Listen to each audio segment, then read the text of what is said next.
Bang! Neeves Knives, I'm Jared, and today we are talking about the new stones from USA Market. These are CBN bonded, metal bonded stones. So instead of diamond, it has CBN. CBN and diamond, they're basically the same thing. When, it comes down to sharpening, you're not going to notice any difference. They're going to cut the same steels. Technically, CBN is slightly softer than diamond, but not by much. I think diamond's a 10 on the scale, and then the CBN would be a 9. But it's going to be harder than anything else, so it's going to cut just like diamonds. And for sharpening purposes only, it actually cuts faster than diamond because the CBNs are a little bit more jagged, and they actually last longer than diamond, which is pretty weird, but that's the case. So, and I've actually even tested that.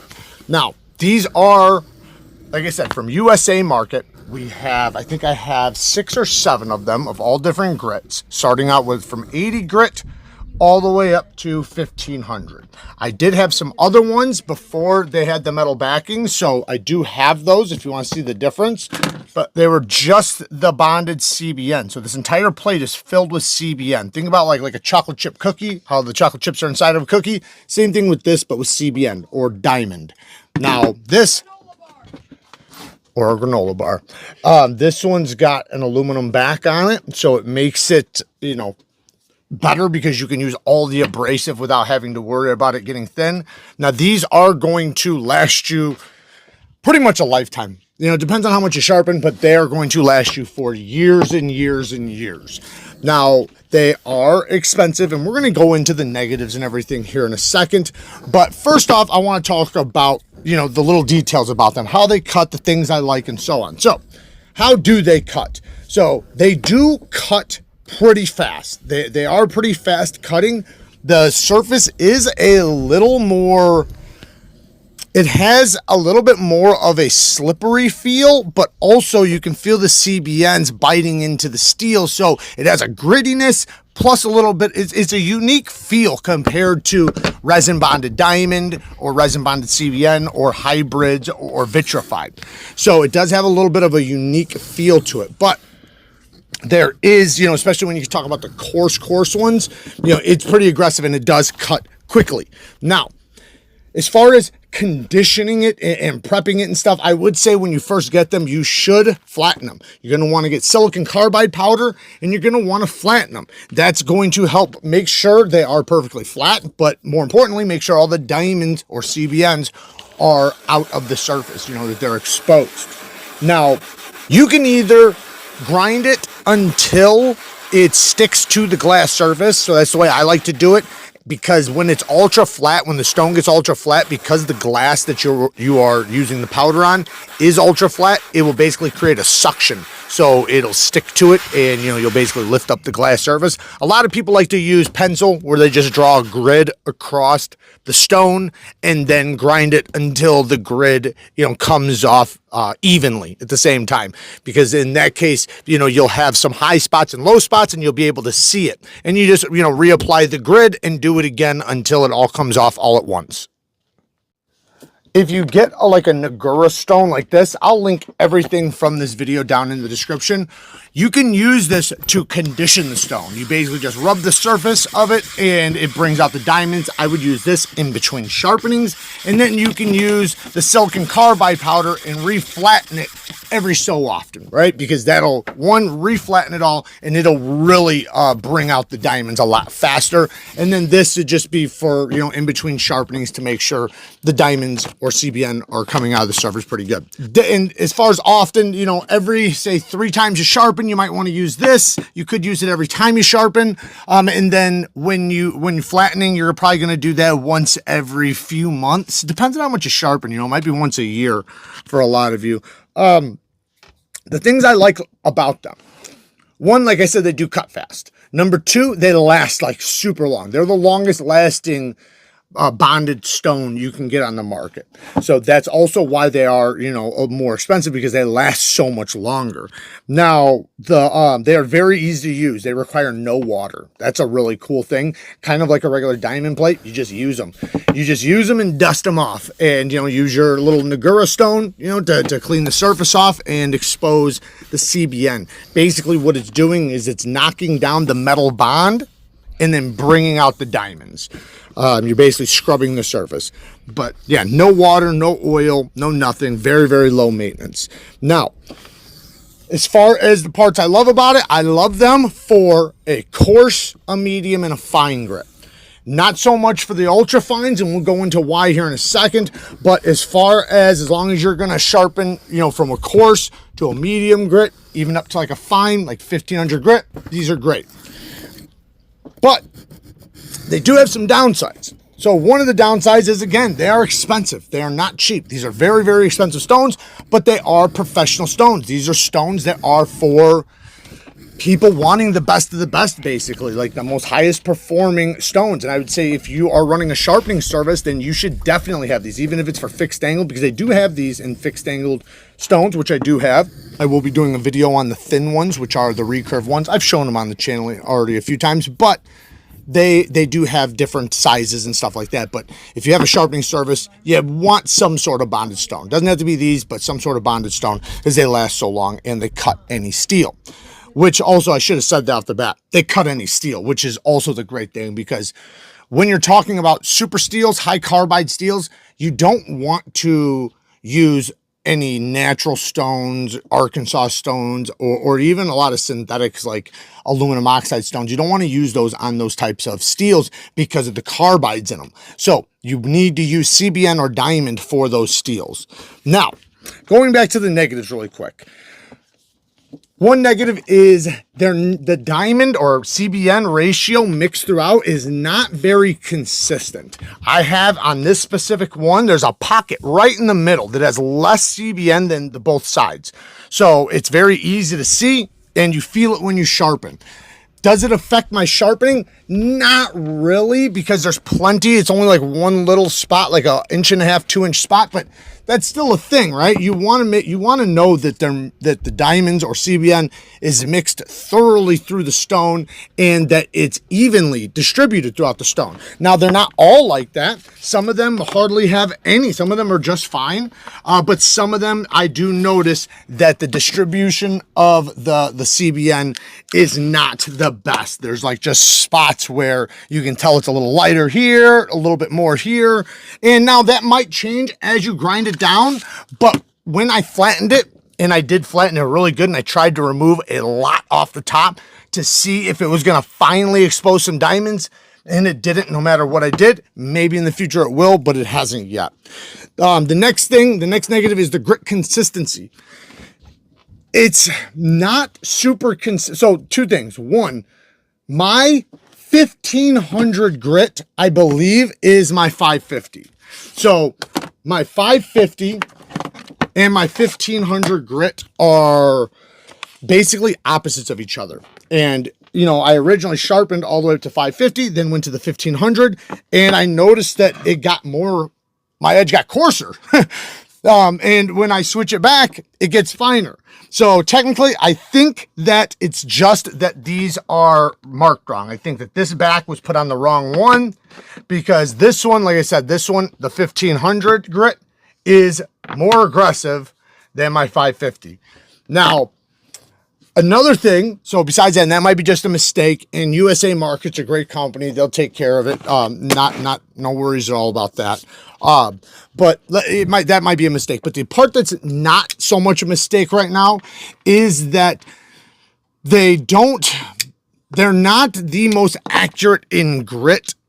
Like, they are up until a certain point, but once you get over the 1500 grit, or actually 3000 grit, they don't seem that they're as accurate as they claim. But it really doesn't matter, because I personally don't even like them over 1500 grit for these specific ones, like I was saying earlier. So if you're going to just use it for reprofiling, sharpening, a lot of people don't ever go over 600 grit. Some people never go over 1000 grit. In this case, you can go from 80 all the way up to 1500 and you'll be just fine, and it will leave you good results. But after that, I don't like the types of edges that it gets off the finer stones. They come out very sharp. Don't get me wrong. Incredible sharpness, right? I'm being very picky here because I'm comparing them to other very, very high profile stones that I like maybe just a little bit more. Now, the one thing that I'm not a fan of with these, and this also goes into the finer grits, is its burr removing capabilities. I love to remove my burr with a 3000 grit or higher. Now, not saying that, that's the reason why, because I only like them up to 1500 grit. I'm saying that I like to deburr on, any knife. I try to deburr 3000 grit or up. If I stop at 600 grit from my edge, I'll still deburr on a 3000 grit or up. But even with the 3000 grit or any of the grits, the burr removal is just not as clean as the resin bonded or the hybrids or vitrified. I still never tried the vitrified from these guys, so I'm hoping to get those. Those might be my favorite ones in the end. But as far as right now goes, I'll say I do like the hybrids better than these. I do like the resin bonded diamonds better than these.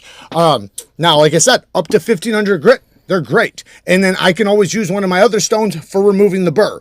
But if you're getting your first set of bonded stones and you want to get the metal bonded, I would recommend getting this up to 1500 grit and then getting a 3000 or a 5000 from one of the other ones, like I said, the hybrids or the resin bonded diamond or CBN. I think that something with the abrasive, or not the abrasive, the bond makes it better and more stone-like for burr removal. With the metal, because the metal is smooth, the only thing that's removing the burr is the diamonds or the CBNs, which I just personally don't think it does as well as the other bond. I think the bond from the hybrids or the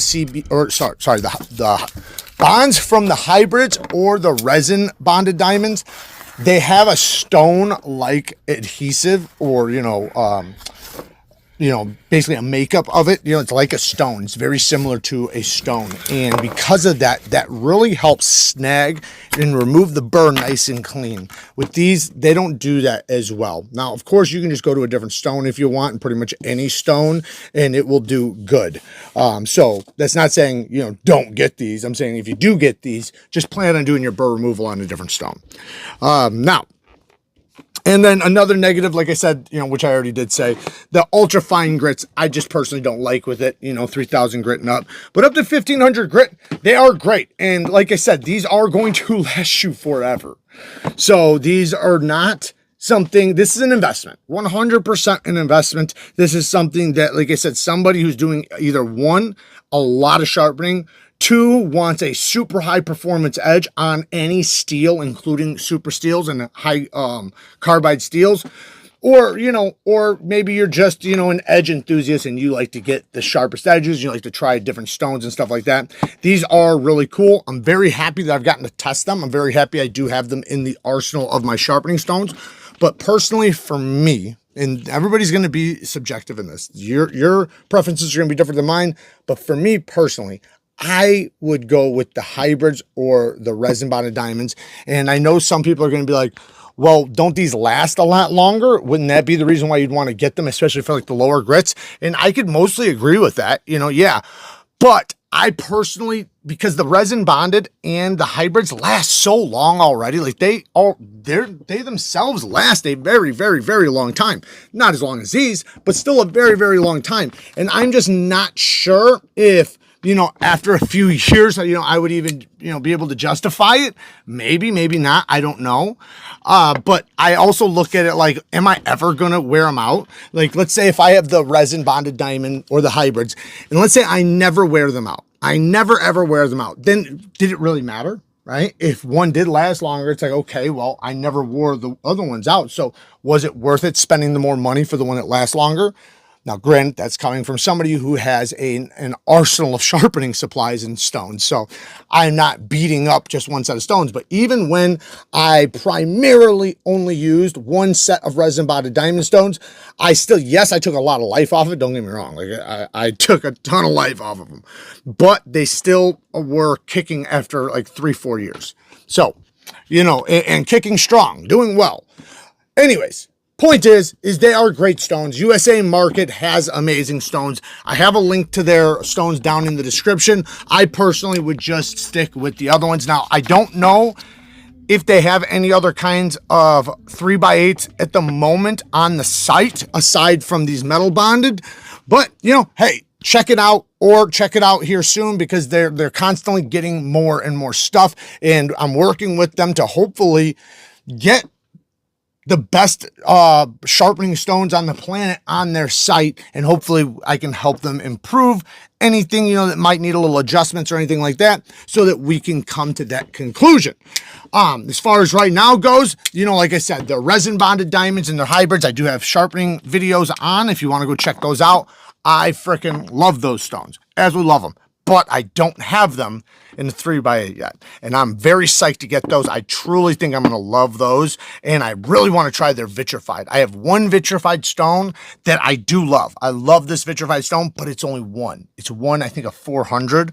But, you know, hey, I hopefully, like I said, hopefully we'll be getting those, and I'll be able to show them to you very soon. And again, I will be doing a video on the recurve stones, which are the very thin stones. Those ones go up to, I think, 15,000 grit for the metal bond. But again, you know, yes, the edges come out incredibly sharp, mirror polished, all the good stuff. I just personally find, for me, the type of edge that I get from the resin bond and the hybrid bond just has a little bit more stickiness to it. I'm talking about very, very small differences here, and most people might not be able to tell the difference. Like, seriously, they wouldn't even be able to tell the difference. I can tell the difference just because, you know, it's my preference, right? So that's not going to be everybody's, but this is my preference. So there you guys go. Work hard, stay tough. Till next time. Peace.